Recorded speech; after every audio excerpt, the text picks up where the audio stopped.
ọnọdụ mmadụ nọ ọnọdụ mmụọ na-abụrụ n'okwu mmadụ na-akagbu ibi ya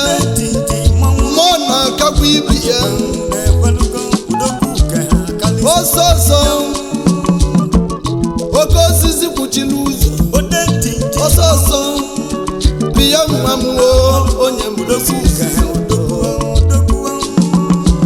onye ibudo oke osisi nwe kpuchiri ụzọ anyị ji wee nazi ya ukehe na Nsụka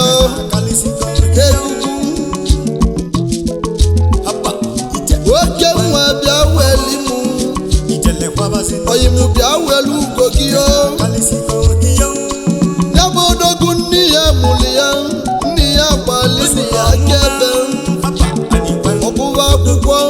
gwa praịmarị gwa sekọndịrị gwa yunivesiti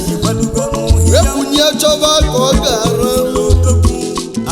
o jere ọtụtụ ebe n'ime Naịjirịa o mere ọtụtụ bizines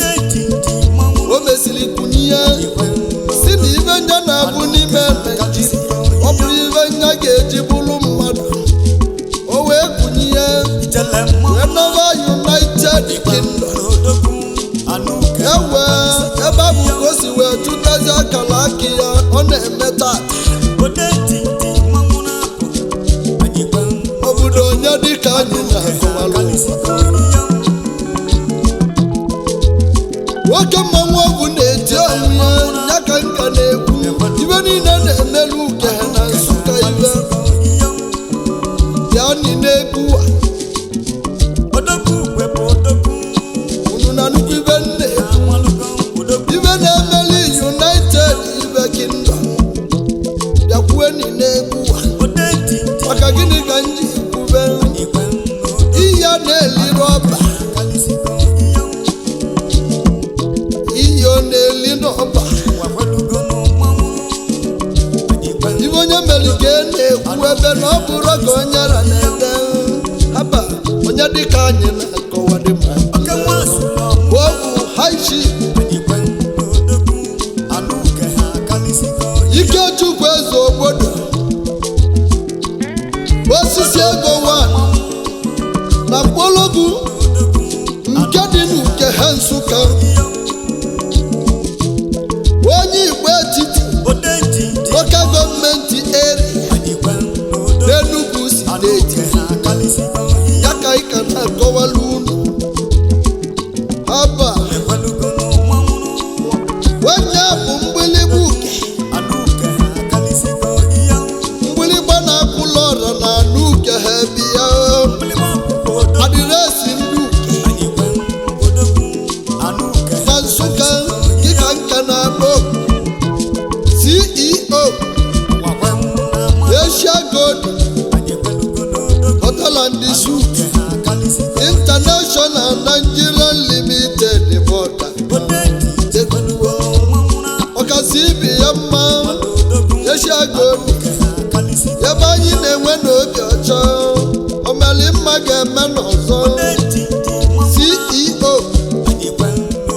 Icon Max Paint and Chemical ị na-abụ n'obodo niile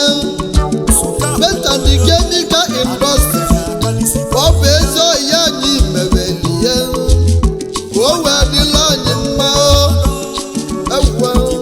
onye na-ekwu nwere iwe na-eme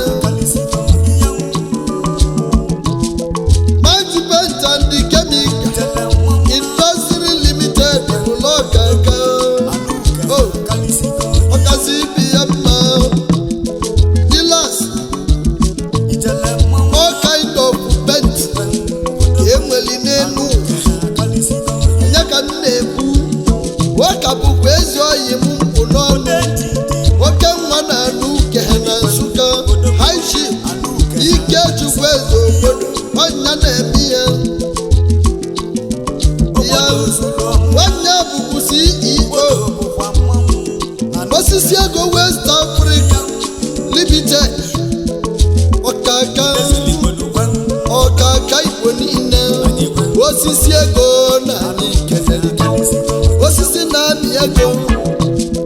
anụ ukehe Nsụka dịka na dị mkpara bụ n'okwu ọnụ atagata abụwa ewuwe isi nkịta kwụrụ abụ na-etu ncha osisi ego na Nkporogwu ukehe Nsụka ka m na-akpọ ebube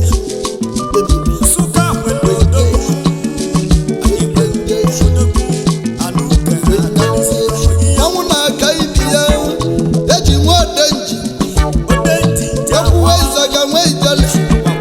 maka mgbagba mmanwụ na-agara odenji nji aka katama gbọbọgala onye mere odenji nji ọbụrụ mmụọ na-eli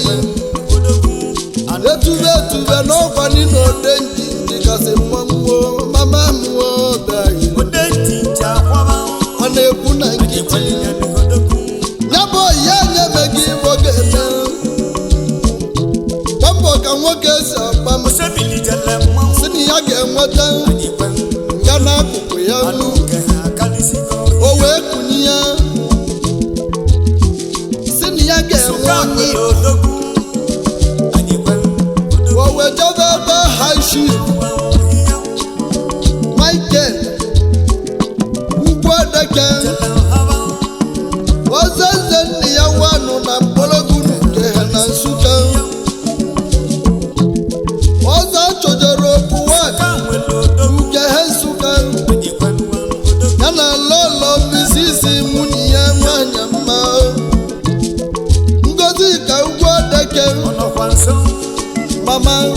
wangi mụtali nnekwu nwanyị anyị lọlọ nwanyị mma onyinye Chukwu eze Ogbodo salesi ụmụ agbala ya salesi ụmụ anyị nke ka anyị na-agba ebe a salesi ụmụ nwanyị niile enwere na United Kingdom enwere na United Kingdom na Nkporogwu ukehe Nsụka onye bọgasị akasị ịmụ ụmụ ha agbara n'aka ibi ya nwanyị mma asụ osisi ego ukehe Nsụka anyị keneli gị mma tụgo ogbo n'ugwu ara eze nwanyị mmiri nke na-ebi ya eze ugo dị ya nke ka nna akpọ eze ugo dị ya bịa weli onye bụkwa omenwa dị ya ya wee anyị na-etu eze oyi m anyị chief Ikechukwu eze Ogbodo alụso mezuru okwu mposi na Nkporogwu ukehe na Nsụka Enugu steeti niile a na-esi onye nwere Igbo bụ mgba alụso oju na-eme anyị chief Ikechukwu eze Ogbodo alụso oji moto eme ọkpa anyị chief Ikechukwu eze Ogbodo ala ọgọ gaa n'iru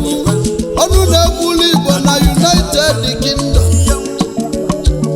ọ dị ka ya nwụ na-anwụ na Nkporogwu onye Nwachukwu ga-ahụ ụgwọ ịbọm ị na-emela obodo jidekwa eke iji wee gwozie mene nsugbe na ekele wee gwozie mene nsugbe na ekwe ekele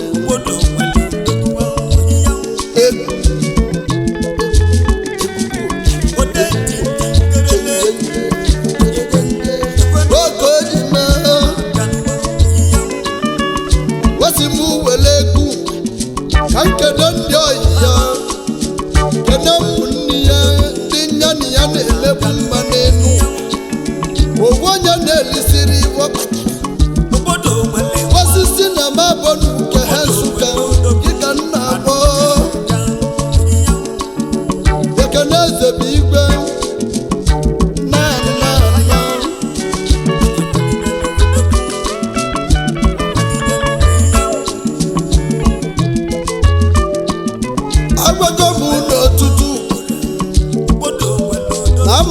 na-emene mmadụ n'elu oge mesịrị ibe nya na-echi egwu na ndị ilo na-asị Charlie na oyi mụ na-akụ ya na ndị oyi ya kawa mesị ya ụwa ka esi emewu ibe niile na-emelu ukehe Nsụka ibe chewekwa na oyi mụ maka na onye mere ogogogo na-eruru ụlọ ebe bụ na eji moto eme na-enyekwa ego setụlụmentị na-alụlụ mmadụ ụlọ otu na-eme ọgọ dị n'iche n'iche onye ka ọ dị na ana ji akwụdolu mmadụ kwudolu n'oyimu ibe niile na-emegwulu mmụ bụ prọfet ndị egwu na ana Igbo ibe ezigbo ibe gwụmụ na-azụ na-asụrụ n'oyimezi ije were ka m na-ekwu okwu ya eje anabụrụ gị isi ike ezi oyi ka ajọ nwanne n'elu ụwa anyị o jide onye mmadụ oyibo ka ọ ga-eli akọnarị ya na o si m wele ekene kwaliko otu mwesi ya na o nwere ụdị akwa eji mali Igbo o nwere ekike eji mali Igbo nke ekike ndị Igbo ya bụ ana m awa na-enwe ekene arụbi na-egwu m ewu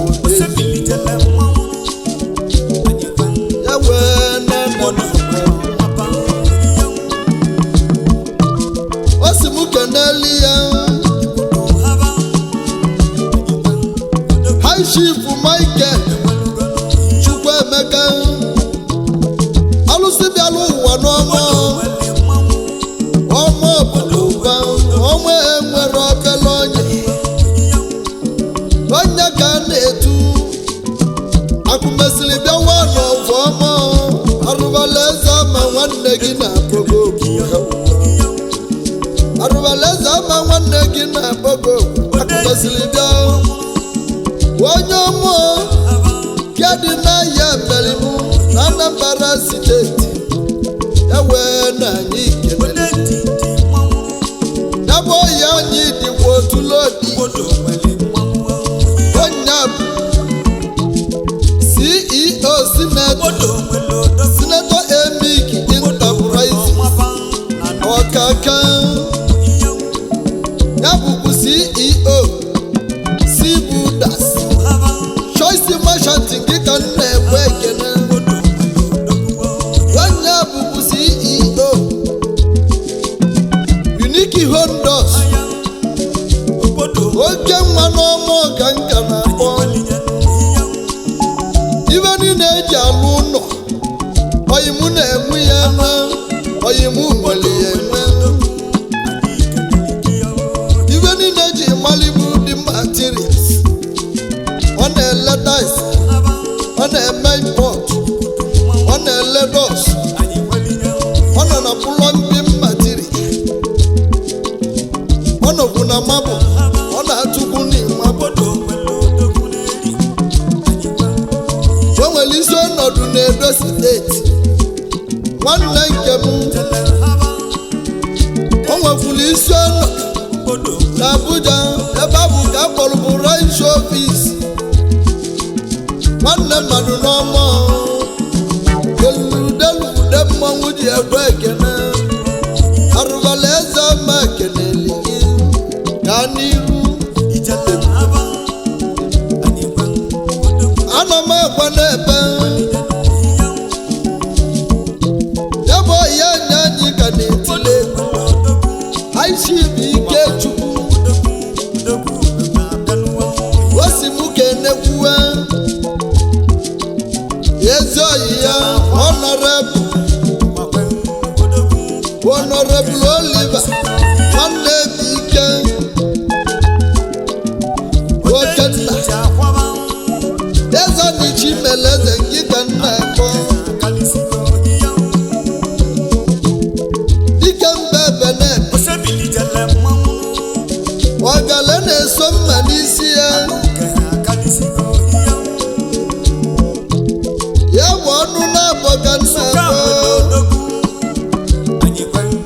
ya gbọnụ na-abọ nne nọ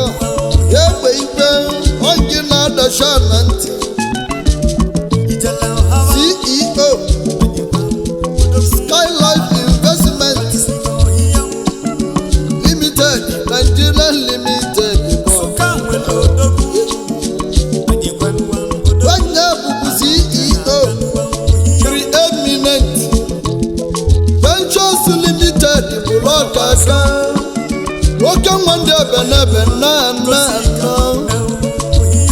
ọ bụ ezi ọhịa anyị ịgba ma eleri gị eziokwu ana ya bụbu CEO oje West African Limited ndị eji malụ West African Limited bụ ọkaka ọnụ na-egwuli Igbo na Canada dị ya ewe nwanne mmadụ ekene wepụrụ ka onye na na-edebe onye meli nya na-edebechi ya ana m ekenekwu odezi akụlụ ọla ojide bụ ezi ọhịa anyị lọl azadike mba n'ebe n'ebe iyomọdịbeze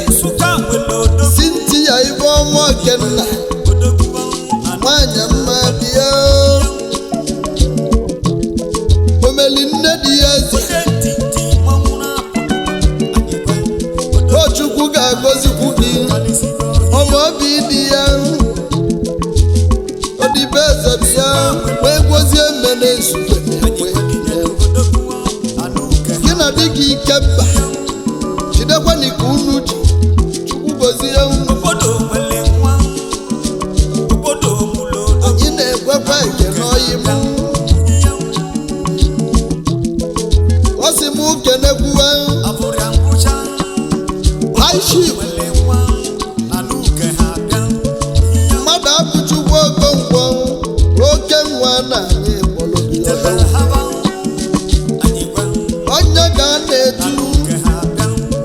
akụ na-ebi okwu nwa n'ọfụ Nsụka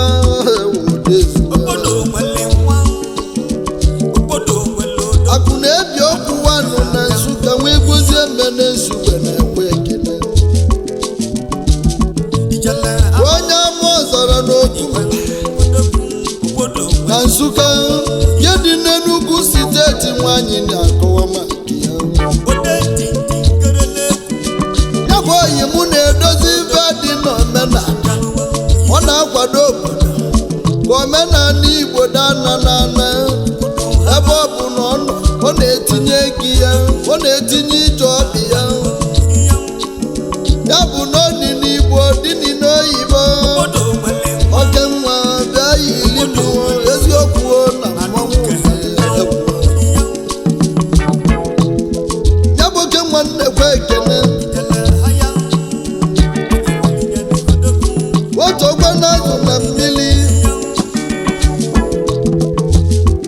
bizinesi ya bụ oyi m na-ekwu anyị chifu mmadụ apụchi ibi ya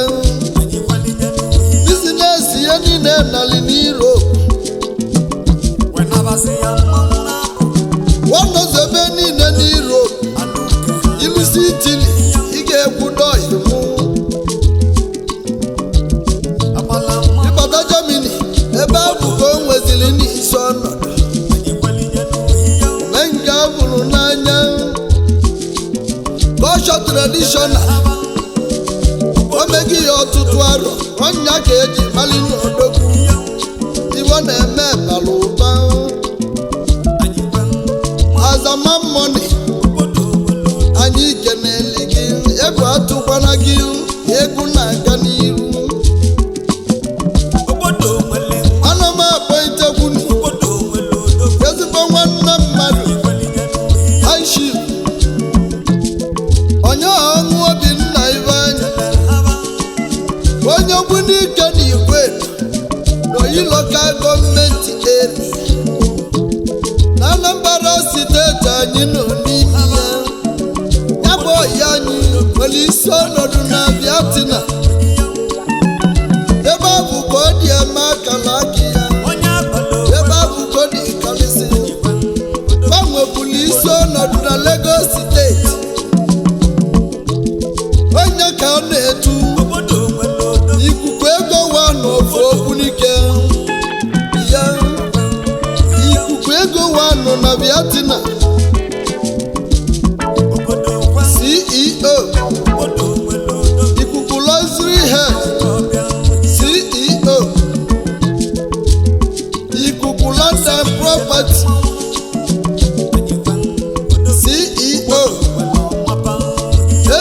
banki manija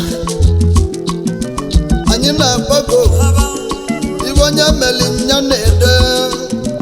ezigbo nwanne mmadụ ikuku global club on the tower wegwuzie mene sube debe ije awele bụ ọgwọ nna agolu gaa n'iru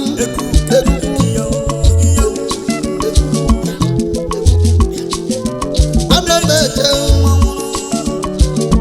onye njem dịkwa n'iko na makili onye isi awụ ife ya bụ ọyị anyị si m kpoyitewe kwuwe obere nwa anyị ịdụ ụwa mma obi ọrọ iri eme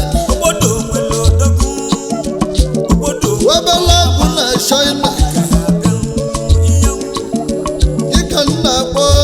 ya weli ọmụ nwatachie na-agbalụ ọkaba nwatachie na-agbalụ ọkaba wee gwuzie mene sugbe CEO onye ka nwa ogbenye egbuni ya global service ọkaka egugu na-akpọtụlụ gị taa nwama onye owele mba n'ụma na ndị agụ nke dị n'ezi agụ n'Enugu steeti onye ụmụana na anyị keneli gị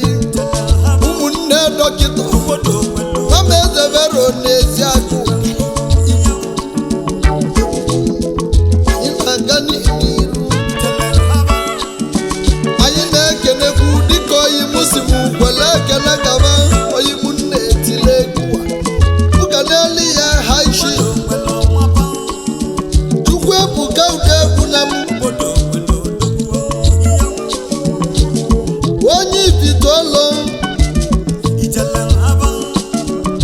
onye ibitolo na Naịjirịa n'Enugu steeti CEO Bugasi Lightning nke nna agba enwere na Alaba International Market kedị na Lagos steeti nwamụ Bugasi na ekene ka anyị ji agụ Igbo nọ na Alaba kene limi ogologo ndụ na-arụsi ike ị na-aga n'iru anyị ka na-eje n'iru ụmụnne tile egwu si m kenekwuwe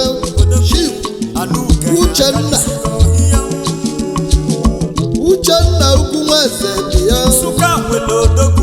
aka ndị amonika nna ekpo odogwu na n'udeli ndị abịa ọrọbụ na n'udeli ndị ya ka ị na-achụ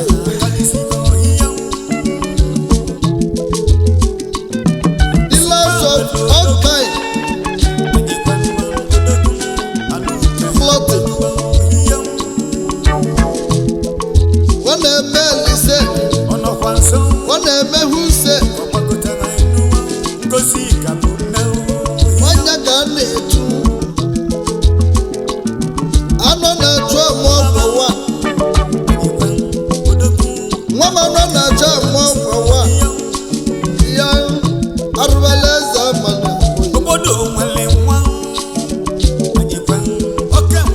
uche gị nke mega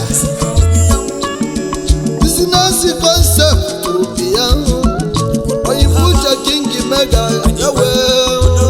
egwu ekele ya bụ oyi anyị si m kenekwu chief Arolivinus ka m na-akpọ Arolivinus onye bụ aka tiwelu okwute nwa nke ha Nsụka aka tiwelu okwute nwa nke ha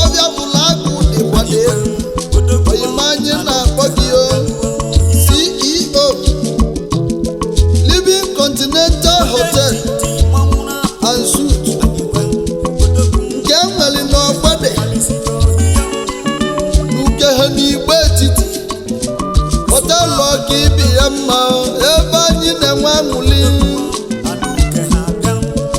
anyị na-enwe olili na ọṅụṅụ oyimanya Ikechukwu ha n'iru ojiju na-ebukwe nwụna na-egbu ana m akpọ ite haishi dịka oyi anyị si gwa m were ekene na-aga n'ihu haishi mmadụ abụchi ugwu ọnwa mọganụ ga nna ekpọ ọnwa mọganụ bịa welu ugo gị ọnwa mọgan nwanụ na mkpolobi nke ha Nsụka isokwu na ndị anyị na-ekwe ekene CEO Nebireki Oil and Gas Nigeria Limited Nebireki Oil and Gas ya anyị na-ekwe ekene ọzọ nwanne ike worobu na France Europe oyi m ka ị nwere isi ọnọdụ gị ebe bụ ka ị na-achụ akara aka gị wee gwozie eme na-esu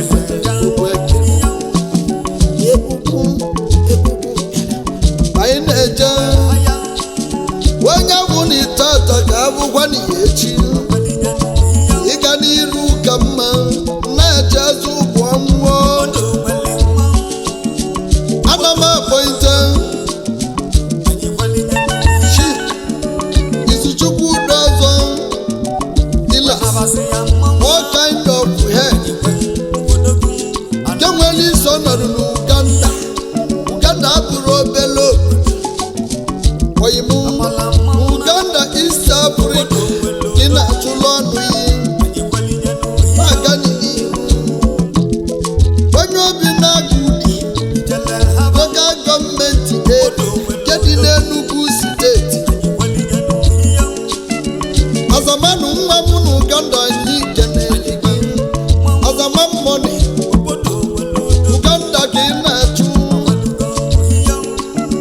ezitali n'aka nwere onye ọ dị nso ewe prọfet ndị egwuo na-agba igwe obebele na-ebele ụwa na-ebele oyimụ IGP Ikechukwu na ndị oyi ya ogologo ndụ nara isi ike ka m na-ebe onye bụrụ tata ka abụ n'ihe echi eze mmemme omegworo na omezi m omebe n'ogbo obe n'ogbo ome ya bụ Chukwu kere ụwa na ndị ọdịna ozinye unu ncha nye unu ogologo ndụ egwozie m na-esugbe na-ekele onye mụ na ibi ya egwu atụkwanụ egwu emesie na ụmụnne m